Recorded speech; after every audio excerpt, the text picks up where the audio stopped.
Shoutout kay ate at kay kuya na nag-aasikaso sa amin pagdating namin sa Parisan. Dito ay nagpunta nga pala agad ako ng Parisan kasama ang aking anak. Kakaot ko lang galing trabaho at pagkatapos ay hinanap ko siya.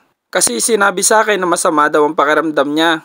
Nang makita ko siya, tinanong ko siya kaagad kung kumain na ba siya. Tapos nasabihin niya sa akin hindi pa, tinanong ko siya kung anong gusto niyang kainin. Sabi niya gusto niya daw kumain ng pares bago daw siya uminom ng gamot. Kaya agad kami nagpunta sa Parisan kahit hindi pa ako nakakapaglinis ng katawan. Nang sa ganon ay maabotan namin bukas ang Parisan at makakain na rin kami. At dito nga'y kumakain na kaming dalawa. Tara at sumabay na din kayo sa aming pagkain. At habang kumakain nga ay nangungulit pa rin siya. Energetic pa din siya kahit masama ang pakiramdam niya.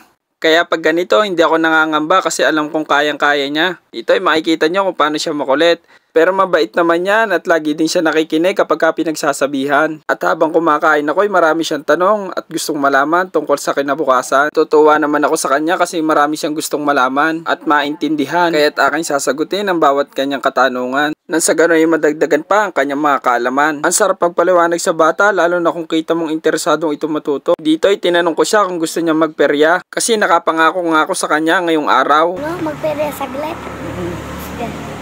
Agad naman siya nag-oo kahit medyo masama pa ang pakiramdam niya. Pero dahil masama pa ang pakiramdam niya, may usapan kami na bawal siya maglaro sa slide at bola-bola. Pati sa ibang rides, bawal din siya. Ang pwede lang sa kanya ay yung baril na pellet gun. Tapos yung hagisan ng piso. Yun kasi ang mga larong hindi masyadong nakakapagod. Nga pala, ikukwento ko na rin sa inyo na binigyan ko ng challenge ang anak ko. Nasa tuwing makaka-perfect siya, bibigyan ko siya ng premyo at dadaling ko siya sa peryahan. Naging maganda naman ang resulta nito mga kaibigan. At dito ngayon nasa peryahan na kami, agad siya nagpunta dito sa barilan. At sadya naman lumalakas ang kanyang katawan pagka nasa ganitong laruan. Talagang buhay na buhay ang kanyang kasiglahan pagka nasa ganitong kaganapan. Ay tunay naman kala mo'y walang nararamdaman. Ay sadya naman nakakagulat kaibigan, dadaing ng masakit ang katawan. Pero pag nasa laruan, akala mo'y parang bakang inalpasan. Kaya naman nakakatuwa siyang pagmasdan. Kala mo na may sitanggol kung makabaril dito sa peryahan. Yan ay bubuelo pa at sisigida. Aasintahin na sa ganun ay masapul niya. Ang bolang tinatarget niya. Dito ngay ubos na ang bala niya at yan ay hihirit pa. Isa pa daw sabi niya. Kaya't aking pinagbigyan at sa ganun ay maglibang pa siya at nang masapul ang mga tinatarget niya. Kahit tirap sa pagkasa ay talagang tinatsaga niya. Ako naman ay libang na libang habang nanonood sa kanya at napapangiti, napapatawa. Sino ba namang hindi mapapangiti at mapapatawa